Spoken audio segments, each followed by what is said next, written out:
Hello students, कैसे हैं आप सब लोग। तो फाइनली 10 मिनट रिवीजन सीरीज आज हम एंड करेंगे कंज्यूमर प्रोडक्शन चैप्टर को पढ़ के। 10 मिनट के अंदर एक एक चीज अच्छे से रिवीजन करा दूंगा, तो वीडियो को एंड तक देखना। कंज्यूमर प्रोडक्शन का सिंपल सा मतलब है देश में जितने भी कंज्यूमर्स है ना, उनके इंटरेस्ट को प्रोटेक्ट करना। आपको पता है कंज्यूमर के साथ बहुत धोखाधड़ी की जाती है, उनको लूटा जाता है, गलत मिलावट का सामान, ज्यादा प्राइस में सामान बेचा जाता है। तो उन सबके इंटरेस्ट को प्रोटेक्ट करना ही कंज्यूमर प्रोटेक्शन है। इंटरेस्ट ऑफ कंज्यूमर को प्रोटेक्ट करना। कंज्यूमर को ना किंग कहा जाता है मार्केट का। भाई हम भी कहते हैं कंज्यूमर ग्राहक भगवान है। The earlier approach of कैवेट emptor, पहले ना कैवेट एम्प्टर होता था, यानी कि लेट द बायर बीवेयर। हम कहते हैं बायर आप सावधान रहो, लेकिन आजकल के जमाने में कैवेट वेनिटर लगता है, यानी कि लेट द सेलर बीवेयर। अगर आप ग्राहक को लूटोगे तो नुकसान ग्राहक का कम और आपका ज्यादा है।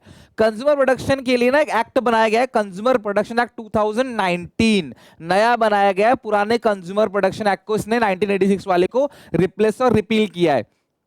तो ये जो कंज्यूमर प्रोडक्शन एक्ट है, ये सरकार ने लिया है इंटरेस्ट ऑफ कंज्यूमर को प्रोटेक्ट करने के लिए। और इस एक्ट के फीचर्स क्या क्या है? सबसे पहली बात, जितने भी राइट्स और रिस्पॉन्सिबिलिटी पढ़ते हो वो सारे इस एक्ट के अंदर दिए गए हैं। ये सेफ गार्ड प्रोवाइड कराता है कस्टमर को कि अगर उनको गलत सामान मिला, कोई कम मिला सामान, गलत सर्विस दी गई, अनफेयर ट्रेड प्रैक्टिस की गई, तो वो कंप्लेन फाइल कर सकते हैं। मुकदमा दर्ज करके ये लोग अपना प्रॉपर कॉम्पनसेशन भी ले सकते हैं।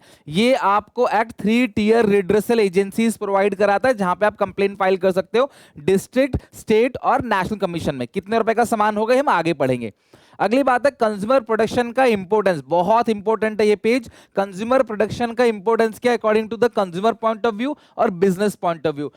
हमारे देश में जो ग्राहक है ना, वो इग्नोरेंस है, उनको पता ही नहीं है कोई चीज, ना राइट्स पता है ना रिस्पॉन्सिबिलिटी पता है। बोलते हैं चल छोड़ यार, कोई बात नहीं, लूट लिया तो कोई बात नहीं, कौन सा हमारी किस्मत ले गया। अगला है अनऑर्गेनाइज कंज्यूमर। हमारे कंज्यूमर ऑर्गेनाइजेशंस बहुत कम है, लोग जो है वो ग्रुप नहीं बनाते, कंप्लेन फाइल नहीं करते।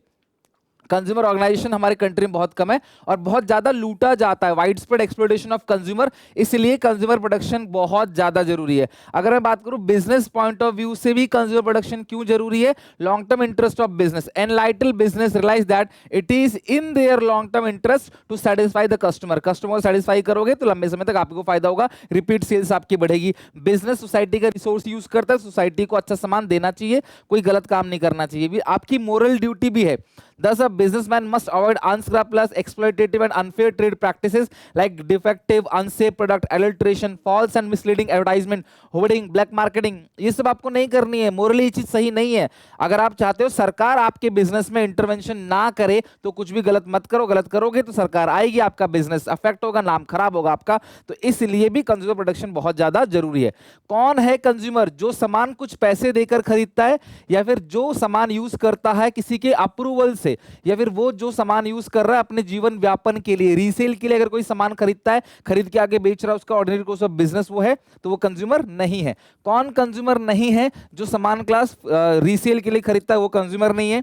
जो सामान बिना बायर के अप्रूवल के यूज कर रहा है वो कंज्यूमर नहीं है। जो सेवाएं यूज कर रहा है बिना हायरर के वो कंज्यूमर नहीं है। जो सामान बिना कंसल्टेशन के फ्री में ले रहा है वो भी कंज्यूमर नहीं। जो सर्विसेज भी फ्री में ले रहा है वो कंज्यूमर नहीं है। ध्यान रखना, फ्री में लिया, रीसेल के लिए लिया तो भी आप कंज्यूमर नहीं हो, या बिना अप्रूवल के सामान यूज कर रहे हो जो ओरिजिनल मालिक है उसके बिना अप्रूवल के, तो भी आप कंज्यूमर नहीं हो। These are most important consumer right. सबसे right to safety. Electronic goods खरीदते हो, कोई भी सामान खरीदते हो, आपके जान माल को नुकसान ना पहुंचाए, ये आपका अधिकार है, right to safety. Right to be assured, consumer must allow to select the product. अपने हिसाब से आप प्रोडक्ट को चूज कर सकते हो, दुकानदार एक ही ब्रांड का प्रोडक्ट लेने के लिए आपको फोर्स नहीं करेगा। राइट टू इन्फॉर्मेशन, आपको प्रोडक्ट की सारी इंफॉर्मेशन लेने का अधिकार है, एमआरपी, बैच प्राइस, एक्सपायरी, सब कुछ आप पूछ सकते हो। Right to heard and representation, आप कंप्लेन फाइल कर सकते हो। ध्यान रखना, ये जो राइट है, the consumer has right to file a complain, आप कंप्लेन फाइल कर सकते हो। And to be heard in case of dissatisfaction of goods and services.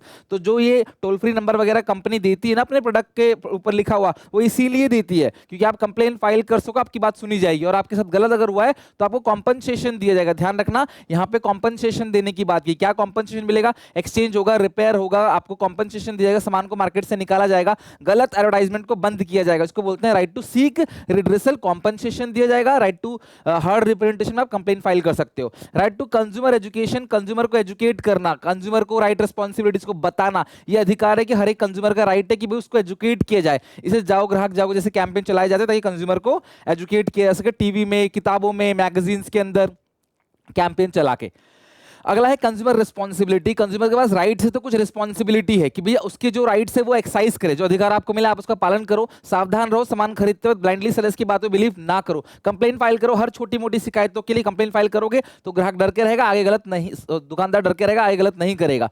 Consumer को क्वालिटी कॉन्शियस रहना चाहिए, जो क्वालिटी मार्क्स हैं आईएसआई मार्क, हॉलमार्क वगैरह उनको देखकर सामान लेना चाहिए। एडवर्टाइजमेंट के पीछे मत भागो, एडवर्टाइजमेंट तो बहुत ज्यादा एक्साग्रेट करते हैं, चीजों को गलत गलत दिखाते हैं। कैश मेमो, बिल जरूर लो, एनवायरमेंट को रेस्पेक्ट करो, वेस्ट लिटरिंग बंद करो और पॉल्यूशन ना करो। Assert yourself into a fair deal, ये ध्यान रखो कि आप अच्छी डील कर रहे हो, ये रिस्पॉन्सिबिलिटी है। एमआरपी वगैरह पढ़ो, इंस्ट्रक्शंस मैनुअल वगैरह पढ़ो।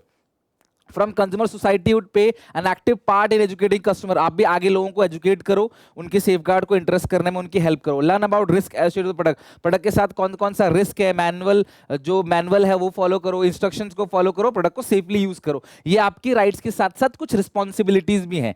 अगला है आप कंप्लेन कहां फाइल करोगे। सबसे पहला, अगर आपके सामान की कीमत 1 करोड़ या उससे कम है, 1 रुपए से लेकर 1 करोड़ या उससे कम है, तो भैया आप डिस्ट्रिक्ट कमीशन में कंप्लेन फाइल करोगे। यहां पे कौन कौन होता है, यहां पे एक प्रेसिडेंट है, 2 मेंबर हैं, 1 वुमन होती है, और जो प्रेसिडेंट है वो रिटायर और वर्किंग जज होता है डिस्ट्रिक्ट कोर्ट का। और अगर आप सेटिस्फेक्शन मिल गया आपको, इन्होंने आपकी सुन ली, ठीक है, नहीं तो विद इन 45 डेज आप जाके स्टेट कमीशन में कंप्लेन फाइल कर सकते हो। ये लैब में प्रोडक्ट को भेजेंगे, टेस्ट करेंगे, फिर रिपोर्ट जजमेंट देंगे। आपको लगता है ठीक है, नहीं तो फिर आप अगले दिन 45 दिन के अंदर आप जो है स्टेट कमीशन में जा सकते हो। स्टेट कमीशन में वही इंसान जाता है जो यहां से सेटिस्फाई नहीं है, जिसकी सामान की कीमत 1 करोड़ से ज्यादा है और 10 करोड़ रुपए तक है। ध्यान रखना 10 करोड़ भी है तो भी चलेगा, और 1 करोड़ से ज्यादा होना चाहिए, 1 करोड़ 1 रुपए से। यहां भी प्रेसिडेंट होता है, 2 मेंबर होते हैं और 1 वुमन होनी चाहिए, सिटिंग और रिटायर जज होता है हाई कोर्ट का। और फिर भी आपको यहां सेटिस्फाई नहीं मिला तो आप विद इन 30 डेज जो अपनी कंप्लेन को नेशनल कमीशन में लेके जा सकते हो। नेशनल कमीशन में कौन कौन आ सकते हैं, जिनके सामान की कीमत 10 करोड़ से ज्यादा हो, 10 करोड़ 1 रुपए से ज्यादा कितना भी हो। इसके अंदर एक प्रेसिडेंट, 4 मेंबर होते हैं, 1 वुमन है, सिटिंग रिटायर वर्किंग जज जो है वो सुप्रीम कोर्ट का होना चाहिए या फिर class chief justice of high court. अब यहां पे आप अगर यहां भी सेटिस्फाई नहीं हो तो 30 दिन के अंदर आप अपनी कंप्लेन को सुप्रीम कोर्ट तक लेकर जा सकते हो। पर ध्यान रखना सुप्रीम कोर्ट तक सिर्फ उन्हीं का केस जाता है जिनकी सामान की कीमत 10 करोड़ से ज्यादा है। यहां सेटिस्फाई नहीं है तो यहां जाओगे, यहां नहीं तो यहां जाओगे, फिर सुप्रीम कोर्ट आप नहीं जा सकते, क्योंकि पहले आप यहां आए थे, आपकी सामान की कीमत 1 करोड़ से कम है। सुप्रीम कोर्ट में वही जा सकता है जो पहली बार नेशनल कमीशन में घुसा हो और सेटिस्फेक्शन नहीं मिलेगा तो वो सुप्रीम कोर्ट तक जाएगा। ये रेमेडीज अवेलेबल है। अगर आप केस जीतते हो, आपकी सुनवाई होती है, आप केस जीतते हो, आपका रिफंड मिलेगा, कॉम्पनसेशन दिया जाएगा, जो भी आपको इंजरी हुई है, सामान को मार्केट से विड्रॉ किया जाएगा, जो कॉस्ट आपकी लगी है कोर्ट कचहरी में वो सारा का सारा कंपनी भरेगी। आप वो जो मिसलीडिंग एडवर्टाइजमेंट उसको हटाएगी और डिसकंटिन्यू करेगी जो गलत प्रैक्टिस वो कर रही है। ये सारे के सारे मार्क्स हैं quality marks. ISI hallmark, ISI mark होता है इलेक्ट्रॉनिक गुड्स के लिए, एग मार्क एग्रीकल्चर कमोडिटी के लिए, बीआईएस हॉलमार्क होता है गोल्ड ज्वेलरी के लिए, उल मार्क उलन के लिए होता है 100% प्योर उलन गुड्स के लिए, eco mark environmental friendly method के लिए, और एक सर्टिफिकेशन मार्क है। Basically, it is a certification mark for processed food industry to ensure proper hygiene and sanitation maintained by the industry during the manufacturing, FSSAI mark, या इसको क्या class में food process order भी बोलते हैं। ये NCERT का एफपीओ की फुल फॉर्म ध्यान रखना, क्या बोलते हैं, फूड प्रोसेसिंग ऑर्डर। अगला है हु कैन फाइल कंप्लेन। एक कंज्यूमर कंप्लेन फाइल कर सकता है, registered consumer association complain file कर सकती है, state central government complain file कर सकती है, एक कंज्यूमर बाकी हजारों कंज्यूमर के बिहाफ पे कंप्लेन फाइल कर सकता है, और जिसकी डेथ होगी उसका वारिस भी कंप्लेन फाइल कर सकता है अगर वो कंज्यूमर है तो। और ये सारी की सारी लिस्ट है कंज्यूमर ऑर्गेनाइजेशन की, consumer council, consumer coordination council, voluntary organisation of interest of consumer education, consumer association Kolkata, consumer guidance society India, Mumbai Grahak Panchayat. अब कंज्यूमर ऑर्गेनाइजेशन जिसको हम एनजीओ बोलते हैं, उसका रोल क्या है, क्या क्या काम करते हैं। सबसे पहले विलेजर्स को, जनरल पब्लिक को ना एजुकेट करेंगे उनके राइट रिस्पॉन्सिबिलिटी के बारे में, न्यूज़पेपर और पीरियडिकल्स मैगजीन्स वगैरह छापेंगे, कैरी आउट कंपैरेटिव टेस्टिंग, जाके अलग अलग जगह जाके सामान की टेस्टिंग करेंगे कि ब्रांड जो है वो कैसा सामान दे रहा है, लैब में ले जाकर टेस्ट करेंगे, गलत सामान तो नहीं बेच रहे ग्राहक को। एनकरेज करेंगे कंज्यूमर को स्ट्रांगली प्रोटेस्ट करो, अगर गलत सामान मिला है ना तो आप जो है ऐसे पीछे मत छोड़ो, सामान 100 रुपए का भले ही लेकिन गलत मिला है तो प्रोटेस्ट करो ताकि वो आगे से ऐसा ना करे। प्रोवाइडिंग लीगल असिस्टेंस, जो कंज्यूमर्स हैं उनको लीगल असिस्टेंस दिया जाएगा, उनके बिहाफ में कंप्लेन फाइल किया जाएगा, एक इनिशिएटिव लिया जाएगा कि भाई कंज्यूमर कोर्ट के अंदर लोग जाएं, गांव लोगों को बताएं, गांव गांव में जाके कि भाई आप जो है कोर्ट में कंप्लेंट फाइल कर सकते हो। आजकल ऑनलाइन भी होता है। लोगों को मोटिवेट करना है कि क्वालिटी मार्क्स खरीदे, आईएसआई एक मार्क वगैरह देखकर अच्छी चीजें खरीदो, सस्ते चक्कर में बार बार रोगे फिर आप। So these all are the points जो कि हम इस चैप्टर के अंदर पढ़ेंगे। आई होप मैंने फटाफट आपको एक क्विक रिवीजन दिया जिससे कंप्लीट चैप्टर आपका अच्छे से रिवाइज हो जाए। मिलते हैं नेक्स्ट वीडियो में। ये चैप्टर हमारा खत्म हो गया, साथ में बीएसटी भी खत्म हो गया। अच्छा लगे लाइक करना, शेयर करना, चैनल को सब्सक्राइब कर लेना। Till then take care, bye bye.